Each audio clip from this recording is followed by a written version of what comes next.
जय हिंद। यदि आप बिहार स्कूल एग्जामिनेशन बोर्ड का तैयारी कर रहे हैं तो यह चैनल आपके लिए काफ़ी फायदेमंद रहेगा। तो चलिए विदाउट वेस्ट द टाइम हम वीडियो का स्टार्ट करते हैं।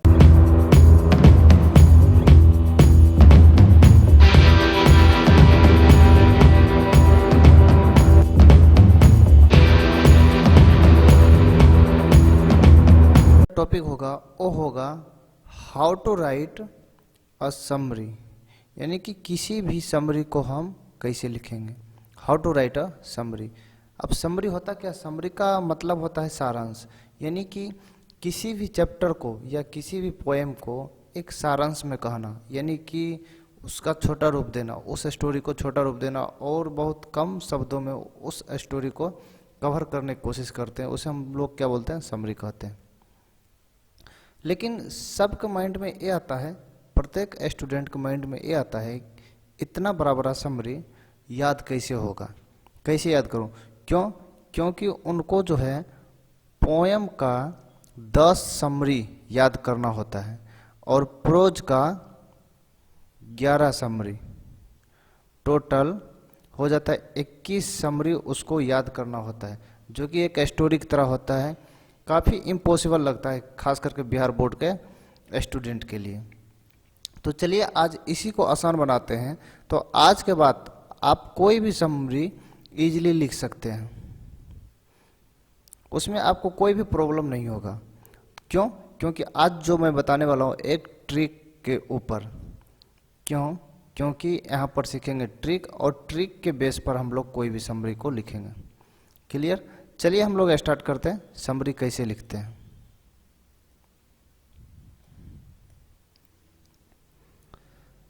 तो सबसे पहले ये जो फॉर्मेट आप देख रहे हैं, ये जो फॉर्मेट है, यही फॉर्मेट पूरे समरी का फॉर्मेट है। यदि आप इसे अच्छा से समझ लेते हैं तो समरी लिखने में आपको किसी भी तरह का प्रॉब्लम नहीं आएगा। तो बेसिकली ये फॉर्मेट है क्या? चलिए हम इसको एक्सप्लेन करते हैं। ये जो देख रहे हैं, सबसे पहले इन्वर्टेड कोमा, हमेशा याद रखिएगा, ये जो देख रहे हैं इन्वर्टेड कोमा तो देना ही देना है, और इन्वर्टेड कोमा के अंदर उस पोएम का नाम लिखेंगे जिस पोएम का हम लोग समरी लिख रहे होंगे। That's clear? और कोशिश करेंगे इसका जो फर्स्ट लेटर हो वो हमेशा कैपिटल हो। फर्स्ट लेटर इसमें कैपिटल ही लिखना है, और वो किसके अंदर होगा? इन्वर्टेड कोमा के अंदर। ओके? और ये आपका सब्जेक्ट का काम करेगा यहाँ पर। वैसे तो सब्जेक्ट, वर्ब, ऑब्जेक्ट ये सब मैं बताने वाला हूँ आगे। फिलहाल मैं यहाँ पर ट्रिक्स बता रहा हूँ तो ज़्यादा एक्सप्लेन नहीं कर सकता हूँ। तो यहाँ पर आप ये समझ लीजिए, यहाँ पर पोएम का नाम लिखना है और इन्वर्टेड कोमा के अंदर रख देना है। उसके बाद सेम ये जितना बात यहाँ पर लिखा हुआ है वो आपको यहाँ तक आँख बंद करके लिख देनी है।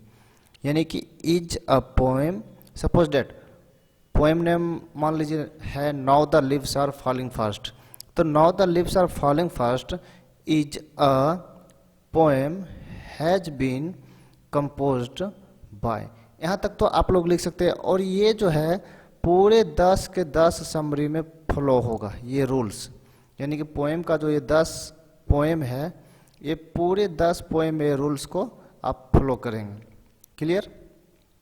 अब बाय के बाद क्या लिखना है? फिर से इन्वर्टेड कोमा देना है आपको, और इन्वर्टेड कोमा के अंदर लिखना है पोएट का नाम या पोएटेस का नाम। ये जेंडर के अनुसार आप लोग लिख देंगे। यदि कोई पुरुष होगा तो उसमें पोएट का नाम, कोई महिला होगी तो उसमें पोएटेस का नाम, यानी कि कवि और कवित्री के अनुसार आपको लिखना है, उनका नाम दे देना है। और उसका नाम लिखते ही उनके बारे में कुछ कहना है, जैसे कि अबाउट पोएट या पोएटेस, यानी कि उनके बारे में कुछ कहना है। यानी कि वो क्या है? Suppose now the leaves are falling fast है, उसका जो पोएट है वो है W.H. अडन। अब W.H. अडन क्या है उसके बारे में कुछ यहाँ पर मेंशन कर देना है। That's okay? तो यहाँ तक आपका क्लियर हो जाएगा। उसके बाद लिखना है in this poem, in this poem, जो कि सभी पोएम में फॉलो होगा। उसके बाद ही या सी, जेंडर के अनुसार आप लगा देंगे। उसके बाद ये जो 3 वर्ड देख रहे हैं, डिस्क्राइब्स, टॉक्स, एक्सप्रेसेस, ये तीनों में से किसी वन को आप लोग सेलेक्ट कर सकते हैं। क्लियर? डिस्क्राइब्स मतलब होता है वर्णन करते हैं, और टॉक्स मतलब बात करते हैं, एक्सप्रेसेस मतलब अभिव्यक्त करते हैं। तीनों में से कोई भी डाल देंगे सही है। जैसे कि आप बोल सकते हैं ही डिस्क्राइब्स, या बोल सकते हैं ही टॉक्स, या बोल सकते हैं ही एक्सप्रेसेस। आप क्लियर हो रहा होगा। अब उसके बाद जो यहाँ पर लिखा हुआ है थीम, THEME थीम। अब थीम क्या होता है? थीम ये होता है, सपोज मानिए कोई भी पोएम हम लोग लिख रहे हैं, वो पोएम बेसिकली किसके बेस पर बना हुआ है, वो पोएम में क्या चीज़ बताया गया है, उसको ही हम लोग थीम कहते हैं। तो वहाँ पर थीम दे देंगे। जैसे कि कोई भी पोएम नेचर को बताता है, रोमांटिक होता है, वो सभी यहाँ पर थीम की जगह पर लिखना है। क्लियर? अब यहाँ पर थोड़ा आप कंफ्यूज मत होइएगा, क्योंकि मैं आगे एक पोएम लिख के बताऊंगा आपको, और एक नहीं, मैं यहाँ पर 10 पोएम कराऊंगा इसी अंदाज में, पूरे 10 का 10 पोएम इसी अंदाज में कराऊंगा। तो इसलिए डोंट वरी, सिर्फ बने रहिए मेरे साथ। उसके बाद है, जब यहाँ से यहाँ तक आप कर लेंगे तो आपका एक पैराग्राफ ऐसे ही कंप्लीट हो जाता है। क्लियर? अब नीचे पैराग्राफ थोड़ा चेंज करके लिखना है। हियर, हियर यहाँ पर लिखेंगे और यहाँ पर लगा देंगे कॉमा। क्लियर? हियर लिख के कॉमा लगा देंगे, फिर वही प्रोसेस अपनाएंगे, द पोएट या द पोएटेस, जेंडर के अनुसार आप लिख देंगे। यहाँ तक clear? The poet, the poetess, says या मेंशन्ड। अब सेज यहाँ लिखा है, ये नहीं कि यहाँ पर आपका जगह है तो यहाँ भी लिख सकते हैं। द पोएट सेज या मेंशन्ड, यानी कि पोएट ने कहा या मेंशन किया, यानी कि कुछ बात को उन्होंने रखा। क्या रखा? तो वो आपको पैराग्राफ 1 में कहना है, एक पैराग्राफ हो जाएगा, और दूसरा पैराग्राफ जो कि ये आपको 2 बातें याद करनी पड़ेगी। और याद कहाँ से करनी पड़ेगी, वो भी मटेरियल मैं ही यहाँ पर दूंगा लेके, पूरे 10 के 10 पोएम का कैसे याद करना है। क्लियर? और 10 मैं यहाँ पर याद कराऊंगा, क्योंकि आप एक बार रिवाइज कर लेंगे तो मुझे लगता है कि आपको ये पोएम पूरा पूरा याद हो जाएगा। क्लियर? जब 2 पैराग्राफ आपका कंप्लीट हो जाता है, उसके बाद लास्ट में हम लोग लिखते हैं so we can say that, यानी कि इसलिए हम लोग कह सकते हैं, डेट का मतलब यहाँ पर क्यों हो जाएगा, कह सकते हैं कि, क्या कह सकते हैं, को कमेंट कर देना है। कमेंट मतलब क्या, यानी कि ये पोएम कैसा था, पोएम कैसा था, यानी कि उसके बारे में यहाँ पर कमेंट में डाल देना है। आई होप ये फॉर्मेट आपको समझ में आ गया होगा। तो समझ में नहीं आया होगा तो एक बार आप वीडियो को बैक करके देख सकते हैं। क्लियर? अब चलते हैं पोएम को कैसे लिखेंगे। जैसे कि हम पहला पोएम ले लेते हैं चैप्टर को, now the leaves are falling fast.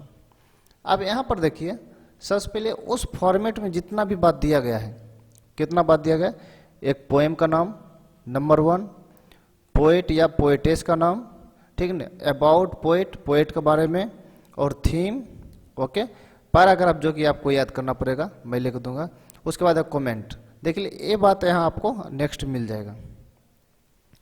यहाँ पर देखिए पोएम का नाम, वो भी आपको याद करने की जरूरत नहीं है, पोएट का नाम, अबाउट पोएट, थीम और कमेंट। ये हर पोएम का मैं यहाँ पर मटेरियल देने वाला हूँ ताकि आपको लिखने में कोई भी प्रॉब्लम नहीं होगा।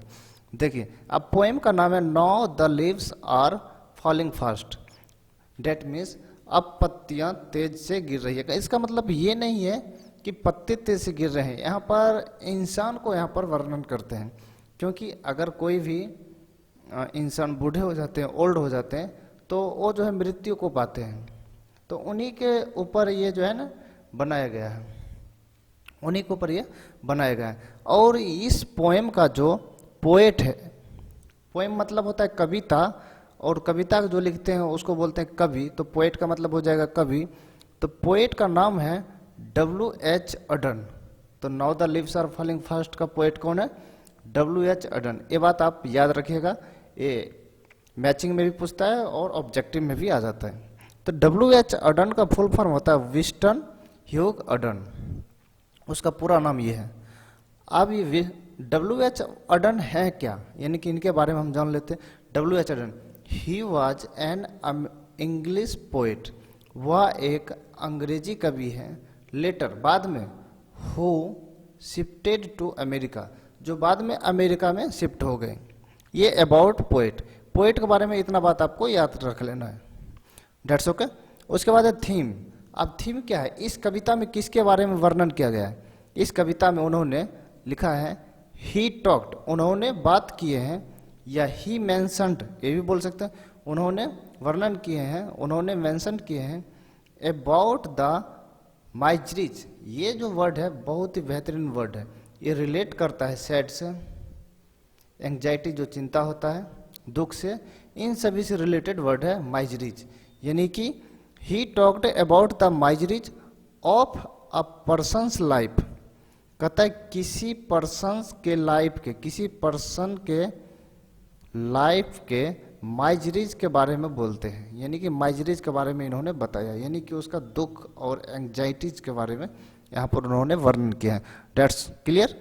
अब चलिए कमेंट में पढ़ते हैं। लास्ट में कमेंट में क्या लिखना है, जहाँ पर लिखा हुआ था so we can say that, so we can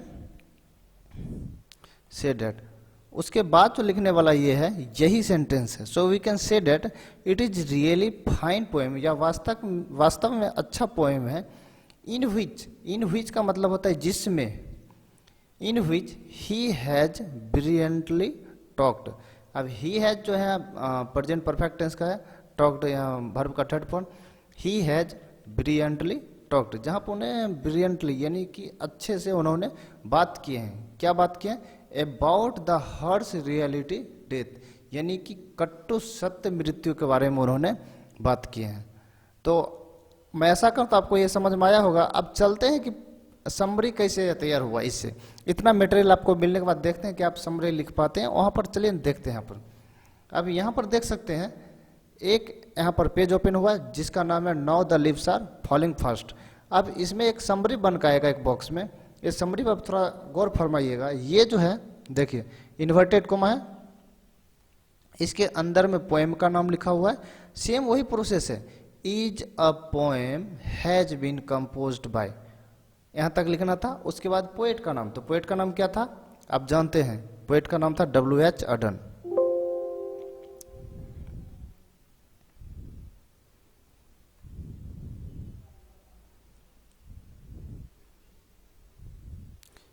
poet का नाम था W.H. अडन।